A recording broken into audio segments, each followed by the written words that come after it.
Conversations on Film. Today, we got some new co-hosts today. Yes.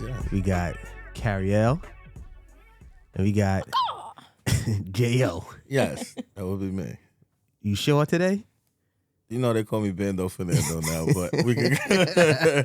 Yeah, Jayo. What's going on? Ain't much. All right, so, you know, if you guys haven't been tuned into the show, we have been bringing different guest hosts to the show. So we're gonna get into it with Kariel. You're gonna tell us like where you're from and what you do and all the goods. So my name is Kariel. I'm from Dallas, Texas, born and raised. Louisiana daddy, mama Dallas, you know. And then I'm currently a singer-songwriter, forever singer-songwriter. I do makeup. I do hair. I cook. I clean. I do everything. All in one. Okay. And then, you know, I serve the people. Okay. So, yeah. Jayo. Me. Real name Ramel. Descent. My parents are Guyanese. I was born in America though, so my family's West Indian.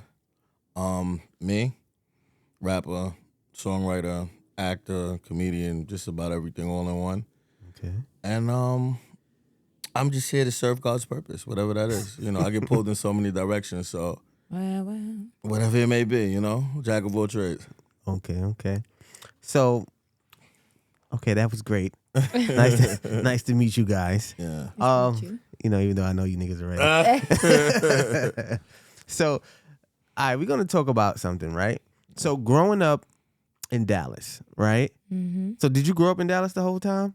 Yeah, Okay, the whole time. So, you lived in Dallas your whole life? my whole life. Okay, so you consider like a Southern Belle or something like that? The Southern Belle. The Southern Belle. The Southern Belle. The one of one. Huh? One of one. One of none. So a little earlier I was talking to Jayo and we was talking about how kids today, you know, you have a son, right?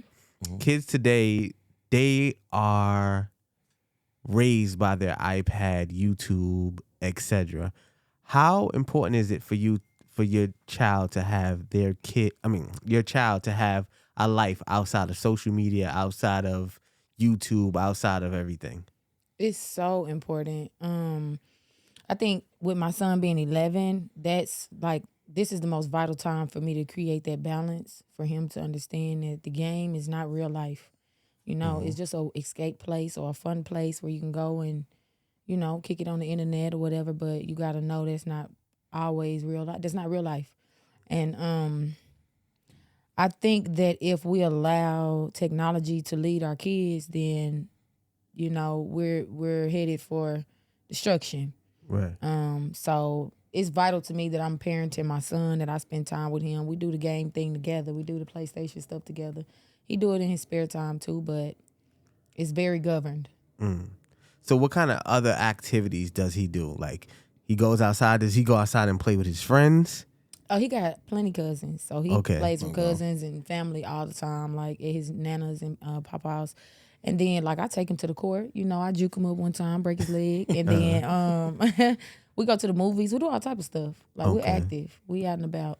That's good. So I was overhearing Jayo talking about, what was it yesterday? You were saying to someone to bring them around your block because your block still do the things that... Oh, yeah, my block is full of kids. Everybody say it's like a block of like 25 people. We've all grown up. Same, like within 2 to 3 years difference, but all of us have grown up together, and they all have kids, so it's like 20-something kids on my block. They still double dutch. The girls do double dutch. The boys still run outside, play freeze tag, basketball, football. Like, it's still like how it was, manhunt. You know what I'm saying? Things like that kids don't do like that now, and it's like you can kind of see the difference in the interaction with children, because, like, say your child or somebody else will bring their kid that's new and they're not used to what's going on right now. They'll be a little standoffish until they break them in. So you see like the difference in social skills with the kids from my block and when you bring new kids over there. It's like they're kind of socially awkward until they get acclimated. Right. So what do you feel drive them and stop them from becoming social physically instead of everything being on the phones? Like, other than the phones itself and the iPads itself, what stopped them? What made them feel like life is on the internet? The parents turned into dinosaurs. They got stuck in old ways. As technology came about, they didn't learn the technology. So they didn't know how to balance both. It's like, I remember when computers first came out, when I was in elementary school, they gave us a class to learn how to use a computer. My moms and my pops didn't know how to use computers. So it was like, as I grew older and the internet came, dial-up modem, chat rooms and stuff like that, I started liking that. And they wanted me to do outside things. Outside, but it was like, okay, where's the balance though? Because you don't know how fun this is. And you will be technically, because I don't want to say technologically, but you'll be technically stifled. So like, imagine parents, a child that's just outside, or parents that's just outside all day, but you're not getting savvy on the computer, or you're not savvy with phones. Yeah, that's when you come into the point where a 5-year-old is showing the 70-year-old how to use an iPad. And I feel like that's where the lines kind of get blurred. Yeah. Like when I think our respect for adults are different because we were taught, and it was like we couldn't really question too much because all the knowledge came from the elders. It's not like, okay, you're my elder, but when you got to order something from Amazon, you got to call me to show you how to order this. Or you don't know how to put the DVD in the DVD player. And it's like, you keep calling me to do this, and I got to show you how to do all of this. So I'm viewing you totally different. Like, I'm not looking at you like how when we were younger, it was like, listen, when adults speak, get out the room. This is not for you. And this is what adults do. Right. So I'm trying to think. Is this topic boring? No, I think it's needed. Yeah, I think it's needed. You can switch it, you know what I'm saying? We can talk. It's so many things going on in the world, you know what I'm saying? But people have kids, and some people don't know how to get their kids off an iPad. Right.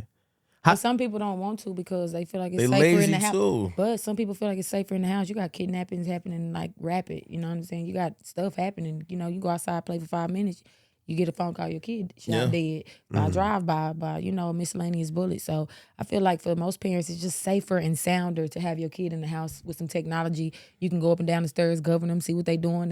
They're in your presence, in your view. So where's the balance? The balance is getting active with your kids, getting involved, you know what I'm saying? Having them in sports.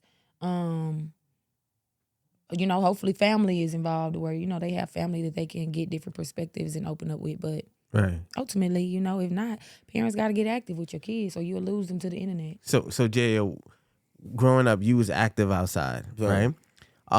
Did your parents want you to stay home? Because you got into a lot of shit growing up as a kid. I was a menace. Like I was a terror. But I was a terror because my parents kept me in so long. They were West Indian and they gave me a curfew, which made everybody think I was a punk. Oh, we can make fun of him. He's on lockdown. He got to go in at 9 o'clock. So I went to high school in Brooklyn. So I was on lock until I got to high school. Like junior high school, I could maybe a little bit. But when I started taking the train and the bus, I had to go to Transit Tech. So I got introduced to Brooklyn and I got introduced to going back and forth. So that's what happened with me. And then that was the result of why I was getting into everything. Everybody thought like, okay, that's the kid that's in the house. My parents are West Indian. I can't wear my pants off my ass. I got to dress a certain type of way. So I came into a lot of things like that coming outside. So, all right, you came outside and you were doing the most, right? Did you? All right, because you don't have any kids, right? No, not yet. So when you decide to have kids, how are you going to treat them? I'm going to treat them with the most love, understanding, and I actually want I think what people overlook when you have your children is like you want to be very relatable to your child. You want them to understand that I understand what you're going through. Like, I understand it. You got to, like, okay, I understand this might be your first time going through this, but I've gone through this. And I think you have to have the patience to actually let them understand and feel comfortable. I want my children to be able to communicate with me about anything. I would be a dad, like say I had a daughter. I know what I used to do with girls outside. I have a daughter. You have a boyfriend, you could bring him to the house. I'd rather you be in the house. I know who your boyfriend is. And then you be in somebody's staircase or somebody in bed and building going crazy. Because that's what I used to, you know what I'm saying? Right. So from being outside, it's like you know both sides of the coin. So growing up, Kariel, was you in the staircases outside getting crazy? Staircases outside getting crazy. Crazy. Yeah, Southern Belle. You wasn't let nobody rock that bell. What? Hold the phone. First of all, DJ run it back. 'Cause this is the thing. I was a whole virgin out here first. Let me put that out there. Let me put it out there. I was a boy. I was a boy. I was a tomboy. You was a virgin to how long? 18. Facts. So, niggas, no disrespect. So, people was just finger popping and kissing until you was 18 years old. Kissing. That's crazy. Kissing. Niggas ain't want to Kissing touch and no kissing nanny. and a little, you know. Where's she from? a Like, little, what? Kissing and a little white meat, you know. Nice Little South breast, Jamaica. little breast, little thigh. No. But it wasn't no spread the legs, arch your back, bend your knees Nice like South that. Jamaica. It wasn't none of that. 18? You No. like, seriously. I'm dead ass. I don't I was see a little part of me. tomboy. And then my mom and my dad, my dad is a preacher. My mom was an evangelist, so I was a PK kid, He's technically the speaking. pastor's daughter. Oh, that's be the one. That's even, yeah. Those y'all be the don't- ones. Off the phone. Woo, you give it up crazy. All right, interview Yeah. over. Let's get about it. So hold on. So you waited until you were 18. Why did you wait so long? One, I was scared of getting my ass whooped first. Secondly, You were scared to give up. I was some ass. always told it would hurt. Oh. So I was in fear of pain that way. Fear I'm like, tactics. Yeah, fear tactics for sure got me. And then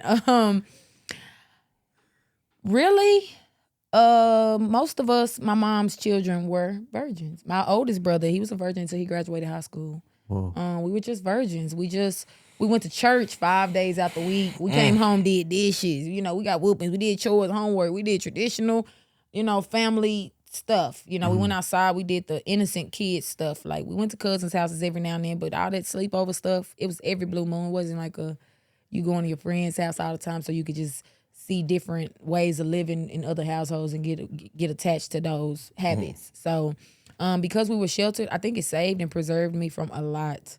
Probably be dead just because of how beautiful I am. I was so naive, and the world would have took me for a spin. For a spin. Just because of how beautiful I am. Do you hear the confidence? I'm beautiful inside and out. You have to stand on that. Talk You your know talk. what you are. I'm just saying, some people can't. They don't got that. They're not born with that package to say that. But beauty's only skin deep. Beauty ain't surfacial. It's definitely got depth. So Talk that know, my beauty is definitely beyond the eye's view. It's just Who told you that? Just you, or like has somebody told you that? God told me that when he put them hands on me, molded me out. So did you his heard God thing. speak before? He What does told he me I say? was chosen. Was that before you was a virgin or after? This was out the womb. This was out the womb, goon. Unbelievable. This was out the womb. All right, since we're here, right? Yeah. What made you give up the virginity? Like, what was it like? I'm gonna get this nigga the joint. What was it?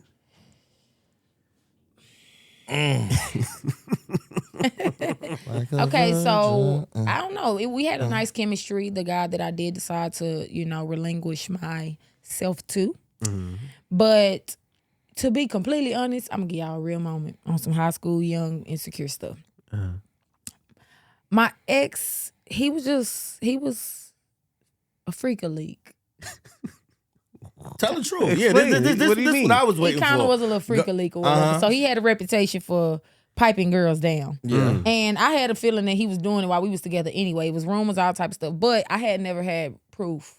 So I just loved him for who he was and how he loved me and how we was. I was close to his family. Woo woo woo. But I lost it prom. So You lost that prom night?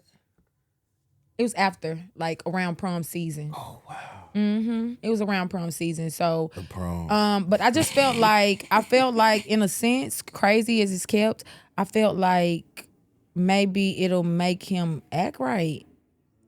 So if you gave him 90, he'd fall in line. I felt like that was the only thing lacking.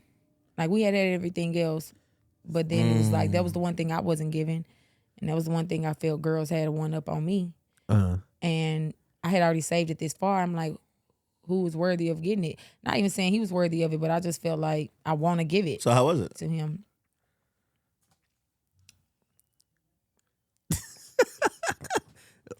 How was the first time? Yeah, how was the first time? It was first time.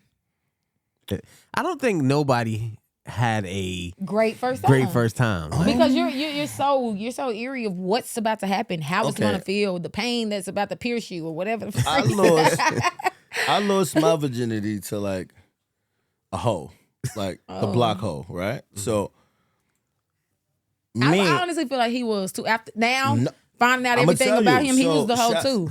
My first experience wasn't that bad because I got an older brother, and I remember I was in first grade, Miss Abraham class. Okay, I went under my brother's bed and I found a VHS porn tape, and it had 8 hours of porn on it. Wow. So I was watching porn from like went bananas. I'm telling you, I was beating my dick before I could come. Like I would get the feeling and nothing would come out. Right? So oh my God. I'm expecting sex from 6. I'm watching these tapes. Like, he's getting new tapes, so I got new tapes. You know what I'm saying? I'm just sneaking watching this shit when he's not there. So when I've had my first go round, you know what I'm saying? I was 12, she was like 14, 15. It wasn't regular. Like it was kind of intense. Yeah, it was like intense. Did you wear protection? Both of y'all? Did y'all wear protection? Yeah, I'm gonna tell you what's so crazy. I was so young. Yeah, tell the truth. You don't remember? No. Me neither. No. I remember, but I was think I did. 12. Huh? All right, I'm gonna tell you the truth. I didn't even really tell nobody You was this before. I thought the condom went over your nuts. Too. Wow. So like one of you my was trying to stuff balls and meat. nigga, in her at the same time? I was in there, man. I ain't gonna like one of my balls was in the. It was crazy, but I went in though. You feel me? I went in. I can just imagine your circulation getting I was cut young. off. Yeah, I was young. Shout out to her though. I seen her the other day She too. was Shout out patient to with her. you. She probably like, Nah, we was nasty. It was just one of my nuts was in the condom. You know, I was doing everything I seen on the porn. Facts. There wasn't no nuts on the condom. There wasn't no nuts in no condom. One was in. I'm telling you, I got like half the condom. Not on you. I'm talking about in the porno, nigga. Oh nah. They was raw back in the day, nigga. This is back in the day porn. Vintage That's crazy porn. because one of my Carry people nanny had porn, some, like, you know what I'm saying? I used to rock out. So when did you first have your first kid? Me? Yeah. 2012. 22. Well, how old? I was 19, so I lost my virginity at 18. Shit, Got pregnant at 19. Had my baby at 20. Damn, you don't even know what real sex is. Well, she know now. Listen. She knows now. Yeah, I'm grown now. You ain't never get the triple threat before. What is that, a gangbang? Nah, this is a move that I do that you probably don't know what I'm saying. You don't know about the triple threat. You don't know about the tombstone. You know about the tombstone? This sound like some goddamn what's that shit called? Tomb Raider, the damn some wrestling shit. Exactly. Yeah, you don't know what the tombstone is? No. All right, if you watch wrestling, you know who the Undertaker is? Mm-hmm. All right, he got a move. What's his move? The tombstone pile driver. So the tombstone is 69 standing up. You gotta turn the girl upside down. Turn him upside down. Hold him. You get the neck while you standing up and you eat the pussy while you upside down. Are you asking if I've done that? I have done. No, you said I ain't never done. I have done that. I didn't know it had a name for it though. So you ever caught the triple threat before? What's that? A hiney blow, a finger pop, and a rose at the same time. Oh yeah. Oh shit. Yeah. She on some shit. Bring it back one more time. So a nigga licks your ass because I thought this was my move, shit. I didn't think nobody was out here doing this move. You know what I'm saying? So a nigga was licking your ass, right? While finger popping you. And the other hand is around one of the legs, but the rose is there on the clit. So it's pop, rose, ass lick, all at the same time. It's been. I've had some combinations. You ain't never had a triple threat before. No, I had. I've had. You know, because the rose ain't that old. You know what I'm saying? The rose is fairly new. So this what happened. But she probably had like the little. Yeah, you ain't had a triple threat yet. I mean, it could have been her version of it. I coined the triple threat, man. That's me, man. I'm telling you. All right, so you had a baby at 19, right? 20. At 20. Mm-hmm. After you're losing your virginity 2 years prior. How big of a shock was that to you? And how many partners did you have before you had the baby? Before I had my baby, I had 2 partners. 2. So the first, My first, second. and then a little touchback. They had been waiting, and then somebody I had liked. Right. And it was just a mutual. Okay, we like each other. I wasn't at that phase of screwing around then. So yeah, but 2. And then what it felt like when I had my son after just losing it. Was it like? And then did you have it with someone that you thought you were gonna get married to? Like, yes, because you was a church girl. I did have it with somebody that I thought I was gonna get married to. I did plan on wanting to start a family with him, and it felt surreal being a mother at 19. I just knew I had to get to it, so I was 4 job working mom, trying to do it all. I was trying to be super mom. I was working graveyard shift at the post office, getting off of that, coming home, breastfeeding and nursing, going to a waitressing job, leaving there, going to a bartending gig, coming back home, doing it all over again. So I ain't gonna lie, my first few years was overwhelming. It was a blur a little bit, but the joy in it, or the relief in it, was being able to see my son develop and hair growing and just smiling, laughing, giggling, just a happy baby. Did the father, was he supportive while you were doing all this, or he just was MIA? Supportive while I was working and stuff? Yeah. So he had just graduated college. He was in college the whole time I was pregnant. Mm-hmm. So he got me pregnant and, did his thing, went back. Like, I'm going to lock you down, go on and go back to school. So he had me at the house with the baby while he at school, doing his thing. So I can't say he wasn't supportive. He just was a young man coming out of college trying to find his way as well. Mm-hmm. And it was just it was a situation for both of us. I did try to go to beauty school right after having my son, and I think that's where I started seeing maybe lack of support from him, like just weird energy. Okay. And like, dang, okay, that's where we at. I just seen you through school. You can't see me through mine. You know what I'm saying? But it was what it was. Life happens how it does. Okay. Are you still cool with him? I mean, hey, I see him at, track meets, practices, important things. All right, so we co-parent. Yeah, we co-parent. We good. Okay. Yeah, it ain't that's good. Yeah. All right, so back to the bullshit, right? Yo. So you had sex at 18, you had a baby at 20, 22, you was just fully out there getting busy. Like when did you have like the first sexual experiences where it was like, wow, this is sex? You squirt? Wait a second. No, and if you got the triple threat, you probably would. You know what I'm saying? So I'm telling you. No. All right, go ahead. No, squirt. And I guess my first sex experience really was Like a good one. It was my baby daddy. Okay, so that's the third one. Yeah, we was all over the place. Okay. Yeah. Dope. Yeah, we was young lovers. Do you tap back now and then? Hell to the now. Never? Nope. After my baby was a year and I moved all the way around, it's never been a touchback. Okay. Yeah. So let's talk about the jobs, right? So you said, the quote unquote jobs. Mm-hmm. So you had to stay home while he went to school and take care of the kid. Well, right? I was pregnant with the baby while he was in school. Okay. And I worked my whole pregnancy until I was like 8.5 months. My feet got swollen. And that was the only reason I stopped working, because my feet couldn't fit no shoes no more. And I couldn't do it. I was too close to having my baby. Yeah, cankles. So Steve Harvey was on this show. I forgot the name of it. And he was saying that men these days shouldn't be asking women what do they bring to the table. Ooh, come on, preach, Steve, preach. He's a tender dick. Woo! Oh no. He's a tender dick. He said, "What did you bring? What do you bring to the table?" And he's saying that she can bring another you to the table. Like she could, I guess, bear children. So you supposed to take care of them, et cetera, et cetera. Exactly. Where are the Steve Harveys when we need Tender one? dick. You know what's wrong with the internet? It's niggas like him that when you was in high school and college, bitches wasn't fucking you. You wasn't getting no attention then. So I see the men that have these perspectives be them type of niggas. Like you wasn't at the cool table. But look what we got now. Listen, you wasn't getting sucked and fucked. You don't understand how women really act are manipulative and will take advantage of somebody like you. Let niggas like that get taken advantage. You see, like, he got divorced before. You know what happened to him? He lost his whole fortune. You know why? Bitch took half and the assets. That's what happens to niggas like that.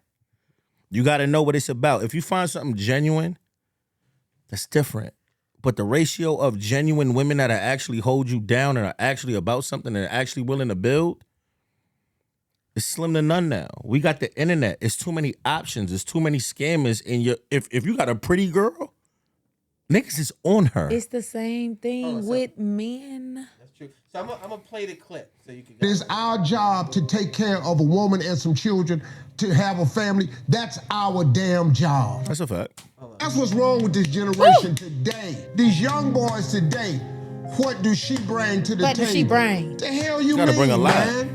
What do your ass bring to the table? You got a woman that can come to the table that can make another you. What else she need to slide up to the table with? What about your job? What happened to men who were supposed to be responsible? Do you know that it's our job to take care of a woman and some children, to have a family? That's our damn job. And you know what's wrong with niggas like that, right? He's not telling you what he needs from a woman for him, right? So you think a man is just supposed to operate like a robot in a machine and take care of you. He's not telling you that he needs his emotions catered to. He's not telling you when life get rough because he's a black male, when he steps outside, he might need his wife, his woman, his companion to speak life into him. He's not telling you all of that. He's not telling you, I need a woman to be my peace. I might need some help because how it is in 2023, financially, how everything is up, one income ain't enough unless you making a certain amount of money. And it ain't that many people making that much money. You need double incomes in New York now.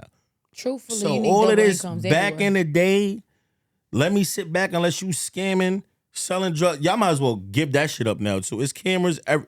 You got about another 5 or 10 years. I want to see how this shit gonna be outside. It's gonna be very interesting. Like, you have to have a partnership and that's what I was teamwork. gonna say. Like, so it's not about what can she bring. Okay, yeah, you could bring me a kid. Okay. but not just that. I think the whole bigger scheme is like, at the end of the day, if the man, like in life, we cannot control the next person. I cannot control what, Tiki's doing over here on his computer. I can't run his plays. I can only do my part so it all comes together. So in retrospect to what he just said, it's more about focusing on the job at hand for you. If I'm over here eating off your plate, then I am not fulfilling what's on mine. I'm not doing what I need to do. So if a man comes to the relationship looking at it like, I'm here to not service this woman, but I'm here to make sure that she feels good, is good, feels loved good, and just feels protected. Those are the bare minimums. Scratch the money, scratch the sex, scratch all the other stuff. I want to make sure she feel good. I want to make sure she know I got her. I want to make sure she know she needs somebody to run and call and talk to. I'm here. That stuff alone right there, you don't have to tell a woman, oh, well, what about what I need as a man? A woman gonna do that. It's no way a woman is not gonna take care of a man that's taking care of her, and she don't have to ask him to take care of her, or she don't have to remind him of the way she's asked her to take care of him. I see good men, AKA the tender dicks, get abused and taken advantage of. Also, the same man pour into them, care into them, to get used and abused. What about those type of females? But do you think, because if you're really pouring into them and caring into them, how could you get abused? There's no way for you to be taking care of someone and not get taken care of. Nobody's going to take care of somebody and then just sit around and get abused. Because at the end of the day, you know that what you're giving is so sufficient. Ain't no way you would put up with certain shit. You gotta speak. You get what I'm saying? It's no way you would put up with it. You gotta speak for yourself and women like you. Speak for yourself and women like you. What I'm telling you is, you could be a good woman, Kariel. I'm not saying that it's impossible. But how it is now, women like you, with your viewpoint and your mind state, are slim to none. They are vultures out here. Because some women feel like they don't have to do nothing. Yeah. I look good, you have to take care of me. No, I look good, you take care of me. Yeah. That's it. If you don't want to do it, I'll go to the next nigga. Yeah, that's true. That's true. And I'm not saying that mentality doesn't exist. I'm just saying that's not the mass majority of us, because it's a lot of wholesome women. Y'all just ain't in the right places. Y'all in the streets. Y'all at the clubs. Y'all in these venues where you gonna find them but hoes, strippers, and money savages. So at the end of the day, if that's where you going to hunt, that's what you came back with. You know what I'm saying? If you go fishing in a dry lake, you ain't get no fish. I would love for you to show me, because listen, the churches ain't safe. Because the women in the churches, including the pastors, be bugged out. Not saying your pops is bugged out or whatever, but the churches is corrupt. People pretend to be corrupt. The teachers is corrupt. You pay attention, the teachers out here smashing the students. Like, that's been happening too. I'm just telling you. So where's the safe space? The safe space is the one you create for yourself. You can't create that, because I tell you this, I've seen women pour into a guy, give a guy everything, just to fuck up and go mess with another girl and give her everything. Like, you poured all into this nigga, and I've seen guys do it too. Mm-hmm. Build this girl up, get her right. She shit on him and out of here with another dude. But I feel like it can't be because the basis is this. She's just a taking, or he's just a taking advantage type of person. You know what I'm gonna tell you? It's a leak in it's a leak in this old building. It's what a I'm gonna hole tell you somewhere why? in the wall. And I'm gonna tell you why. People shit on things that they don't have an equal investment into. That's true too. In relationships, it seems at different points, I might like you more than you like me, or you like me more than I like you, or I'm financially in a better space right now, so I'm taking care more of things, or it's never really equal. But right? that's So it's not supposed to. So now look. Okay, so now if I tell you, you ever seen somebody married and they find out that their husband or their wife is cheating, right? Mm-hmm. And they don't break up right away, right?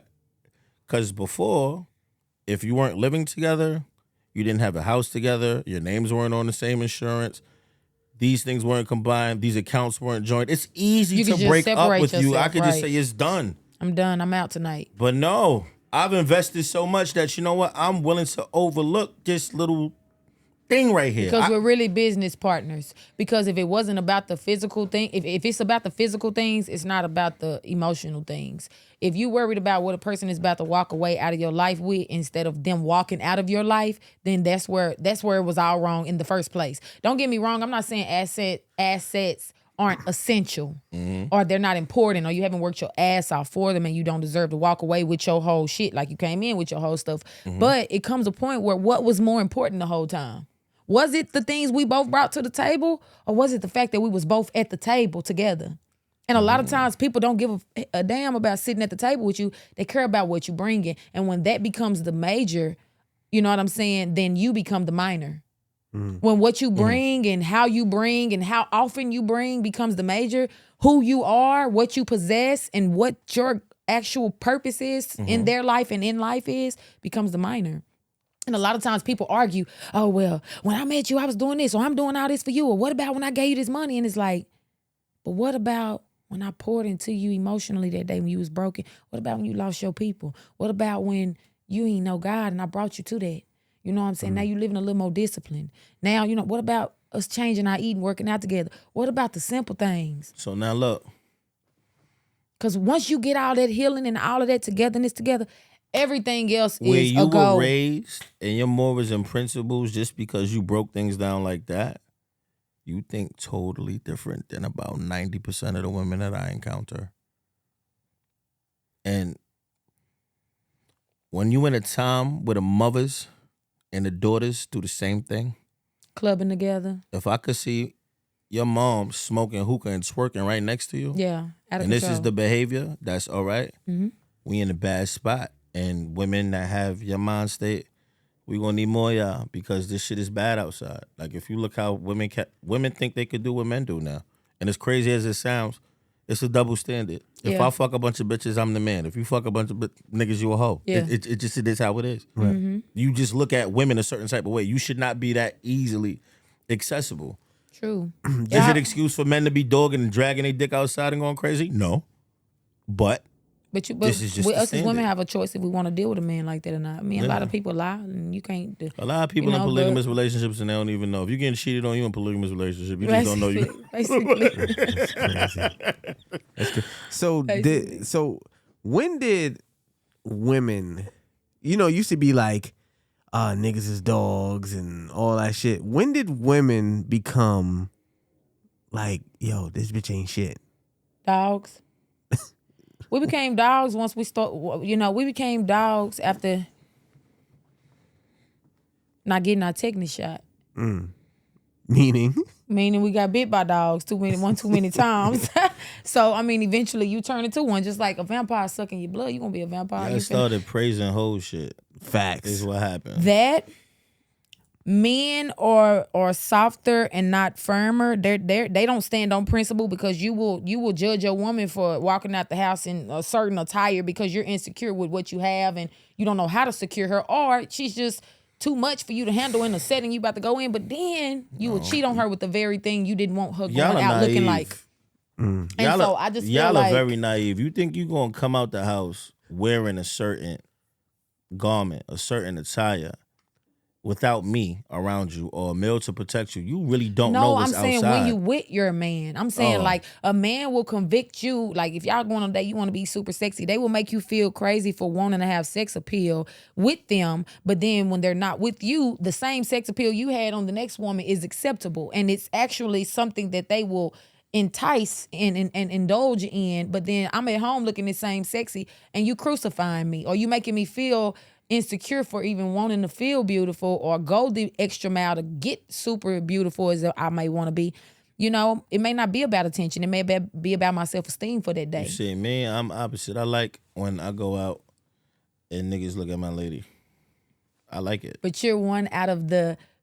You're it one makes opposed to me 90% of men that yeah. When I get home, we might not even make it home. How big is this bathroom in this restaurant? Because the way they looking at you right now, yeah. I'm done. Yeah. You know what I'm saying? So, but I hope we could find a common ground. I don't think men are even valued like that anymore. right. I think it's very... It's like we are. We were just talking about that. We are transactional. We literally just talking about that. people for them. So if you don't have nothing to offer, We don't even want y'all ass no more. We like, hey, That's what you a doing? fact. You got some weed? Okay, let's sit blunt real quick. Get the hell on. Because at the end of the day, That's it's a like fact. most times this is what I said. This is how I feel. That's why you gotta stick your Don't thumb get me in wrong. it. I can Man. talk right now. We doing this. We doing our thing. Yeah. But on a regular day, I'm an introvert. I be chilling. I like quiet time. I like peace and rain noise and stuff. I like to get my thoughts together. what's your sign? Cancer. Okay, sensitive. Yeah. Oh, right. And that's where we wrap this up again. Yeah. So listen, I like to be caressed spiritually, caressed emotionally. I like to be touched without being touched. And a lot of people just can't touch. They can't touch you. So it's like most men don't even give a damn about touching. You want to know why? Because they don't have the time for the emotional ties they come after. Like, they don't have the patience to deal with it. And so for me personally, yeah, I don't like trying to be attached to a man. How many hearts you broke in your life? Because if you want soul ties and deep connections, how many hearts you broke? I know one. All right, I'm out of here. How many hearts you broke? I'm gonna get out like this book on this table. How many hearts you broke, Harry? Yeah, my own. Let me take these glasses off. I broke my own heart playing with the wrong hearts, and playing with the wrong farts. These Now you booty hear booty her? I ass want your niggas. soul. I want you to touch me without touch. You have a nigga in La La Land. Wow, Y'all can't get mad because I'm Shakespeare. You probably be talking about realigning your chakras. You got to get your vibrations together. I don't. A nigga be like, you know what, baby, you right. You know what I tell a man? If you ain't go to God about me, don't come to me about me. I'm talking to you. I can tell you what I want, but you gotta go holler at the man that created me, because he know how I'm built. He know why I'm built. He know why I'm torn and the places I'm torn and how to tell you how to handle me and when to handle me and the best times and ways and variations to handle me. So if you ain't really hollering at God on the day-to-day about me or Just saying, hey, God, I'm with this woman. Hey, I don't know where her mind and her That spirit is nigga at. probably praying right now, Sean. You know what I'm saying? Holler at God about Lord, me, because I might not even have me together me. every day to tell you who I am and what's going on with me and give you the proper ingredients to deal with me. I might be thrown in the game today. But go to God about it. Right. You know, go talk to somebody. Praying right now to change. But you still didn't answer the question. Yeah, how many hearts did you break? That you know of. Because we know one. I don't think I broke none. I seen somebody cry for you before in a back and cry, and then you act like it wasn't even. Let's talk about you. Yeah, I ain't gonna say nobody's name, and I ain't gonna throw nothing out there, but we got footage. Shout out to FDN. I actually cried first. Let's check the records. I cried first. Of a man crying to you and you shrugging it off like, I don't want this. This is not what I want. So, but come on, you know, that's what I knew. Yeah. But what was I supposed to do if I'm telling the person exactly what I do and don't want? What am I supposed to do? He should have prayed to God about that, right? Exactly. Because the Lord Jesus Christ and our Savior would have told his ass, you wasted your motherfucking time. Not even that. No, y'all tripping. Tripped out, okay? Yeah. No, not even that. I don't waste people's times. But I feel like I have a right to not like you if you do shit I don't like. I have a right to not like shit you do. And if I voice that to you and you continue to do shit I don't like, then I don't like you. You know what I don't like? I might not like characteristic traits about you, but then once I tell you about those characteristic traits and I'm not deemed valuable enough for you to try to adjust your settings a little or find the compromising space for me and you to both feel comfortable when dealing with me, then I don't like you anymore. It's not about your characteristics. You know what I don't like? I don't like a person, say a female, right? That will down talk a certain type of other female, right? But try to butter me up and persuade me to do what she wants me to do and manipulate me in the way that she wants me to be. But you shunning the next woman or females, but you really the same. Yeah. Or worse. It's like you really just molding me to really what you want. Like, you know what? Those are coyotes and snakes over there.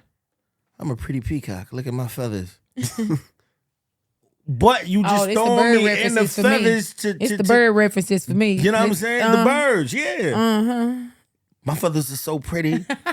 And you just overlook the beak. Like, that's a sharp ass beak. But you overlooking the beak because you caught in the feathers. And it's sharp. But I can almost bet you done got poked with the beak once or twice. Man?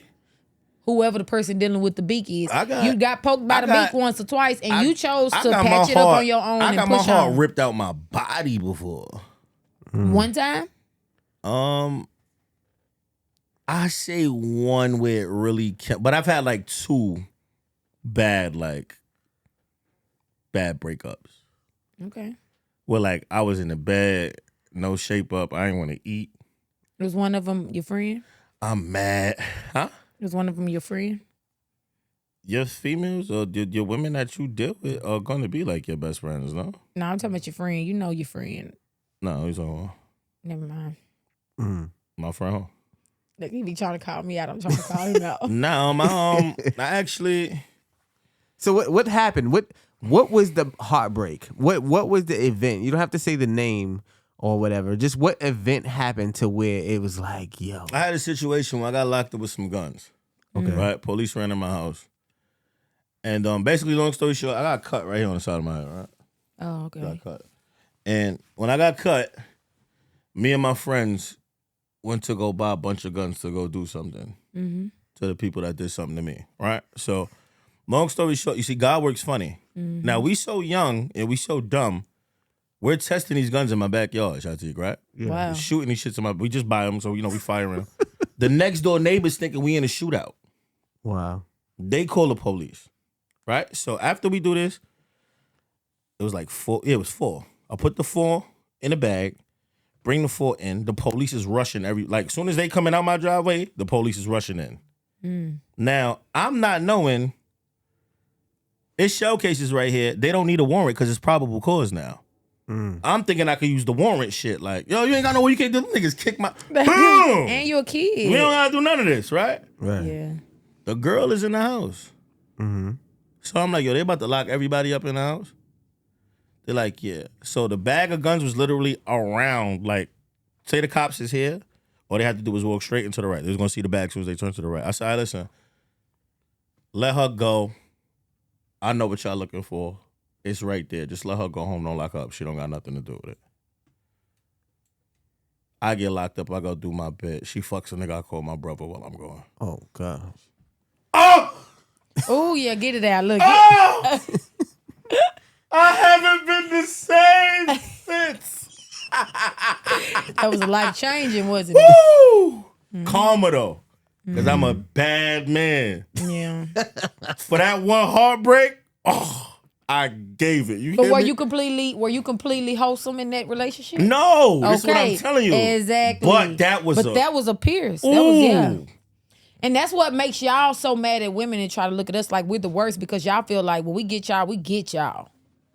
Y'all do light work. Y'all do. I ain't do nothing but. I didn't do nothing but a young girl from the neighborhood that I've been knowing. But that's worse, bro. That move, Sha. Yeah, definitely. She is fire for that. Shout out to you, ruthless vatos. That's crazy. Yeah. So what heartbreak did you incur? Me? Yeah. Woo. Too many. Like something that was just like detrimental to you, like the worst one.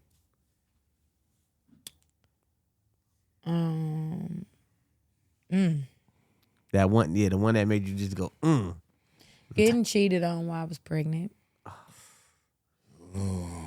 That's the worst, right? Yeah, getting cheated on while I was pregnant. And I think what hurt more than just getting cheated on was like, damn, I made the sacrifice. And out of love for you, I made a love child with you. So I expected you to go take care of your business and come back for me and your baby and do right by us. But all the while, not just the cheating, like I had been doing things for him while he was in school, coming and cooking for the whole crew, the whole dorm, the whole, just doing stuff, pregnant women don't do, regular women don't do. Right. But I was doing it pregnant and I was making efforts to come, see him at school. I was giving quality time and working my ass off. And yeah, I ain't gonna put all of that there, but working my ass off. So it was like to make so much great sacrifice as a mother and to stand behind and beside my man to have been done like that. And this was why I was so pissed and hurt because I gave him so many opportunities. When I would go visit him, I'm like, just tell me, you at college, bro. I'm calling you sometimes. I'm hearing the hoes in the background. You trying to tell me they over there with them niggas, but your door wide open. So it look like you rushing me out the phone to go get to the action too. So I would ask him, like, just be straight up because I know better. My intuition telling me better. I got your child in my stomach. Just be real with me. And it was never a moment where he did it and I asked too many times for it to come to me the way it did on the back end. And it just bothered me. It affected me. How did you find out? It better not been no hating friend. If it was a hating friend. If a hating nigga friend? I swear if it was, I think I could feel it. Gunshots. But go ahead. How you found out? Well, his friend. No, my body broke down right after I had my baby. So when you have your baby, your body goes to a deep, like, rebuilding point. So your immune system and everything is trying to get back to itself. My body broke down, and I ended up on Mother's Day not even being able to hold my son because I had, like, risings and stuff all on my arms. I had, like, 7 of them. And so I'm sitting here holding my son on Mother's Day with my arms out like this. I can't even clutch him. I can't even hold him. So I ended up going and getting myself looked into. And that's pretty much how I found out. He gave you something? I was about to say that happened to one of my... I didn't want to interrupt you, though. That's why I was going like this. He probably gave you, like, chlamydia, gonorrhea, or some shit like that, right? It was just situation, and that to me was like the most tasteless shit. And it's like, damn, you don't give a fuck about me or your son, bro. That's tacky, bro. You know what I'm saying? Crazy. And then you out there doing it. Then you out there doing it with college girl, and then if you even knew the story, the nigga brought me back. It's like, what the fuck? Like that's when I should have punched a nigga dead in his shit. But it's like, that's fucked up. You know what I'm saying? But not to mention, it's like, I'm giving you opportunity after opportunity after opportunity. We sitting up with our feet on the dashboard. You rubbing my belly, and I'm asking you under the starlight, like, baby, just tell me the truth. I can handle it. Let me handle it now, opposed having to figure out if I want to hold on to my family. Like Like, and then I'm gonna go through postpartum. I'm gonna be going through things emotionally as a woman, hormonally. Don't do me like that. And that was bad. I got done like that. And it changed my life forever. It changed the way I look at men. It changed how I trust men. Me too. It just it changed. I don't trust shit. I don't trust shit. Me too. You can't pay me to trust a nigga. You gonna have to show me. You don't have to. What? I don't trust that shit. Oh my god. Yeah. So I mean, that did me. That did me. But you know what's crazy? Mm-hmm. I cried. I fussed at him. I muffed him a few times or whatever, and I stayed. Because my son was important to me. And I'm like, damn, how we breaking up before he can even see us together? That ain't fair to him. You know what I'm saying? But I rocked out and he was rocking out hard. I'm like, bro, how you gonna mess up? I give you the chance. You say you want to fix it and you still moving reckless. You know what I'm saying? So it was just the recklessness that made me call it quits on the family thing. And I ended up just, moving around. Yeah, that's different. Moving around and moving along, right? So, all right, let's get off of it. This is a little That was heavy. crazy. Yeah, this is heavy. So, both you guys are musicians. Yes. Jayo, Bando, Yeah. Joker. Yeah. What else? being he's a rapper, right? He's a rapper. Yeah. And what's the soul butterfly? Oh, okay. Soul Bird. Soul bird. Soul bird. Bird, and you're a singer, right? So, what is and let me guess, you guys been doing it for a long time, right? What do you feel that stopping you guys from like pursuing it in its total capacity? Who goes first?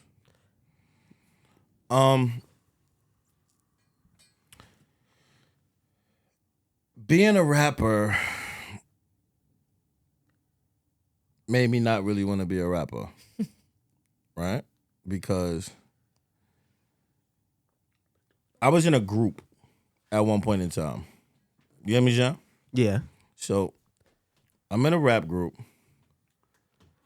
and there were instances where I would be like a standout artist. So say like, if it was Dipset, I was the Cameron. If it was Wu-Tang, I was the Method Man. If it was, or me and one of my other friends. And it made the niggas that I called my brothers like turn against me.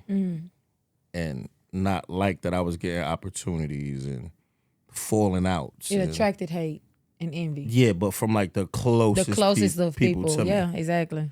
So that like turned me off. Discouraged you. But I love creating music. Like how did it turn That's you a off? fact though. I ain't gonna lie. How did it turn you off? Like did you feel like, all right, because I am the standout person, I'm always going to be hated on, nobody's going to like me, so let me dim my light so everyone else could feel better? Was it something like that? I've had about every emotion. At one point, I was so arrogant to the point I didn't give a fuck. I would just turn it up even more. Like, you know what? Y'all niggas, I would do that. Then it was like, why is a nigga that I'm calling my brother, you rapping about me on this song, and I know you rapping about me on this song. That's crazy. You just not saying my, like, I'm in the studio doing this record, but you talking about me on this record, That's bro. crazy. Like, Crazy. fights, everything. You know what I'm saying? And it's like, yo, if this is what comes with this shit, You don't want it. I don't want it. but I do want it because I love making music. But you know what I can? So- yeah. You conflict with yourself so much, and it's like, you know what? Okay, maybe if I That just you shadow ban your own damn self. let me move away from the group shit now. Now you the whole world of niggas that hate you now. Like, Right. Fix your chord. you run it. You Oh, run that's into a facts. whole Entourage of envy. Right. yeah. But what happened with me is I would gain success in ways that I didn't see coming. So say I would be dealing with that, you know, I'd be like, man, fuck it. You know what? All right, cool. A situation to come, or I get a phone call from a nigga that I'm watching on TV I think I'd never speak to. I got a situation for you. Yeah. Okay. Or I have a record and the record will be out. And the record ends up getting placed for artists. And I end up getting publishing checks, and I end up songwriting, and I end up back in this shit anyway. As much as I try to stay away from the shit, but it's a more selected way. You know what I'm saying? It's like select start. You know, you instead of you over applying yourself, what's for you is coming to you. Right. Yeah, but it always leads back to me doing music. Like no matter how much I try to say your fuck purpose. it, yeah. Yeah, but it's like I'm like a crackhead with this shit. I try to get clean. I go to rehab. I come back. I get it's not something for you to filter out of yourself. It's just for you to filter the areas you present your art. Yeah. And everybody's not deserving of your art. I got to a place as a singer where if I felt like I just didn't feel safe and sound or loved or appreciated around certain people, I wasn't opening my mouth to sing in that room. Mm-hmm. And I might have had shit to say. I might have wanted to sing a song to heal me or to make me feel better or to write something for the world because I was in this space. I knew the world needed it, but the world around me in that moment wasn't conducive to my writing, to that moment of writing or that moment of relief musically. So I think when it comes to being an artist, the weather around you affects you. Yeah. And, you know, they think it's just as easy as spitting out words because you're lyrically intellectual to do it. But it's a mind, body, and soul. It's a whole full body workout. And I think people forget that you have to use your mind, to put the words together, but then you have to be vulnerable enough to be able to put the feeling to it. And then to be able to allow people to have whatever feeling, vibe, or take on your story is a whole nother thing in itself. I personally feel like what's stifling me or has stifled me is me not knowing what audience I'm supposed to serve particularly. I do know I'm a child of God, and I do know that God gave me a gift to serve him and to be used to bring people back to his kingdom. So that's been the strongest hold is because I don't want to be disobedient and I don't want to do the wrong thing that leads me down a path of destruction. But I also don't feel like I'm like the rest of these artists out here. I don't want to take off clothes to be heard, to be felt, to be listened to. I don't want to be a distracting artist. And I'm not saying that people that take their clothes off aren't worth anything or their music isn't good. I just don't want to use the gimmicks to get where I'm got to go purposefully. I don't feel like I need to do that. And I also feel like the music game and industry and music in general is saturated. It's oversaturated. It's so much music coming out by the pound. I feel like one of the 400 fish on Nemo that didn't make it. You get what I'm saying? Because it's so many. But you know what's crazy? Artists. So, and it's not a lot of depth. It's not a lot of but it's so much. It's like, okay, where do I jump in at? What genre am I? What am I doing? Who am I talking to? What audience needs me right now? And I guess I've been focusing on all of that instead of me just making the music. And also as an artist, as a woman artist, and I think this is probably one of the most important things. I think it's important for women to empower themselves musically. To become a composer is probably the greatest thing a woman can give to herself musically. Where you can do your own beats and engineering and things, because sometimes you get in these opportunity spaces where opportunity may be granted to you, but it comes with a price. Right. It comes with you sacrificing your body or, morals and values, or just not wanting to mess with this person. But in order to get this or that, that's what they want. That's what is needed. And so I think for me as a woman and a woman of my stature, men, people,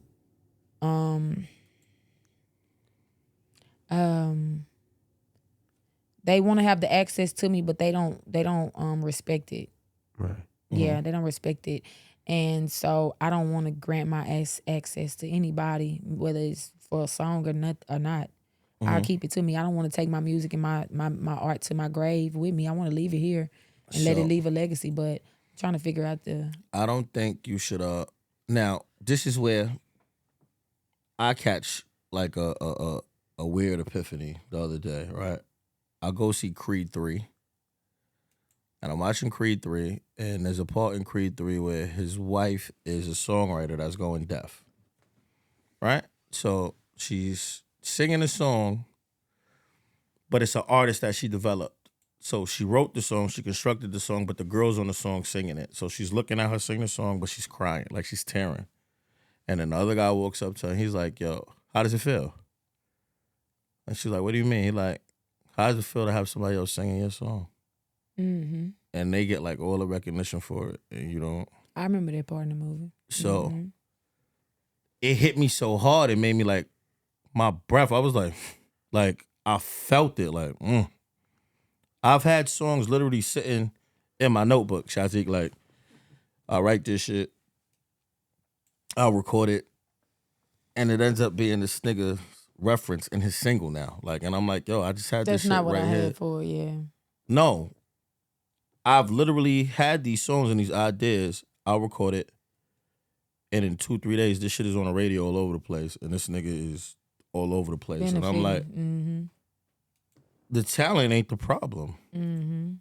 Because this is for numerous artists. And it got to the point I've been doing music so long, I've actually developed artists. Yeah. I've actually started teaching them. And it's like, okay, I could put this into them.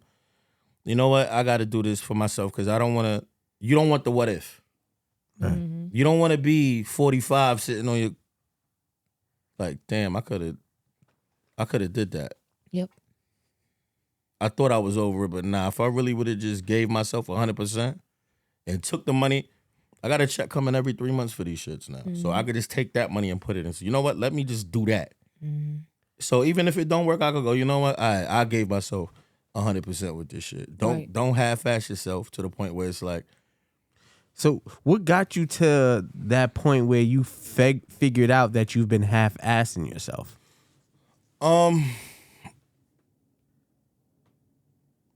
What got me to the point was just seeing the success of, all right, bingo. I'll give you another example. I'm in the G-Unit office, right? And I'm with 50. And this is before he, the champagne that he was coming out with. What is it called now? With the cross on the front of it. No, it's like a cross on the front of it. I know what you're talking about. The champagne. Yeah, I don't know the name. When G-Unit office was still in the I don't know city. the name, but I know what you're talking All right, so long story short, you go in the other room, Sha, and I see all the prototypes for the bottles. It's like 15 different bottles he got on the table. They got crosses on it, no crosses on it, big crosses on it, little crosses on it. And it does all of that to get to the one. He's like, all right, I think I'm going to do this one. Like, what you think about this bottle right here? And I look at all these other 15 bottles and I'm like, yo, he went through all of that to get to this one thing right here. I'm stopping on the 7th bottle. I'm not going through with the whole process to get to the end of this shit. I'm doing this and the 7th bottle might be, yo, this person's calling for this record. All right, do that.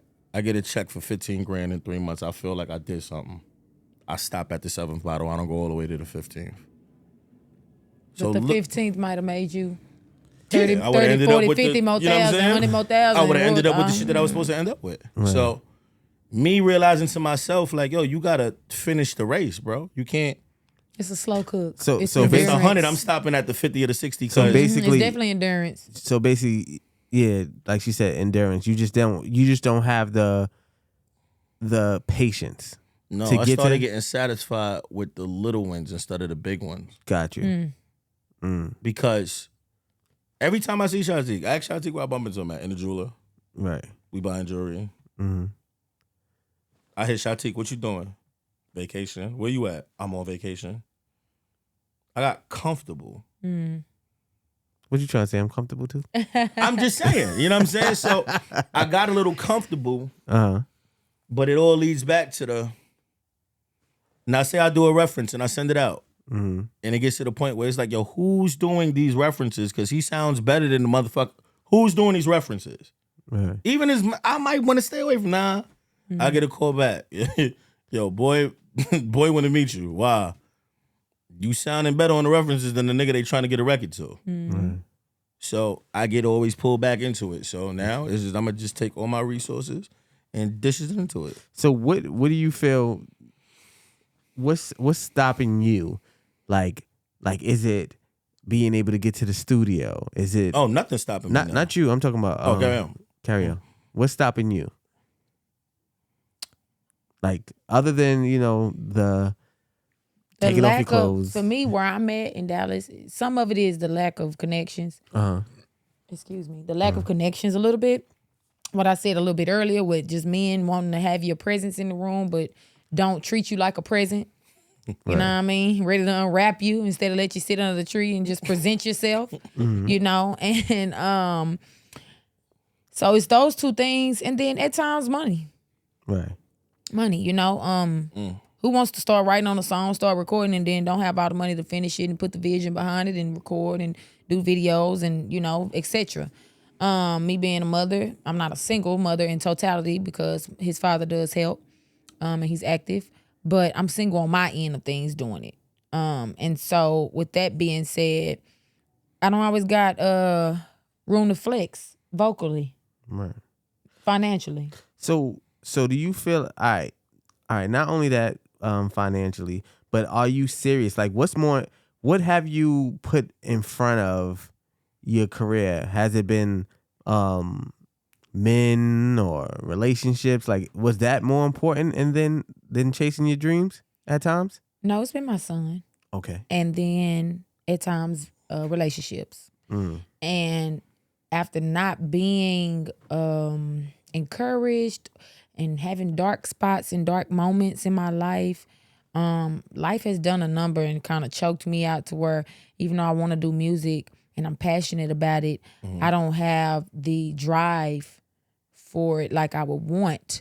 I don't have the time and energy to do it because I'm pooped from life, living, surviving, mothering. I'm a full-time mother, so I'm at practices, I'm at games, I'm in there. So that to me is important because I don't have a slew of kids. My kids are not raising my kids. I have one child. He's gonna be these particular ages one time. He'll never be 5 again. He'll never be 10 again. He'll never be 15 again. So if I'm just out here chasing dreams, that honestly, if the dream is to come true, it's gonna happen inevitably. It's gonna happen.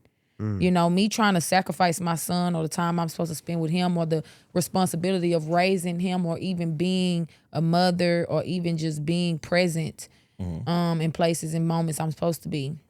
It's not worth the sacrifice for what is already going to happen for me regardless. So, question. I just know my stuff is going to come true as supposed to. And I'm going to put the work behind it a little more, but the sacrifice that you make for your child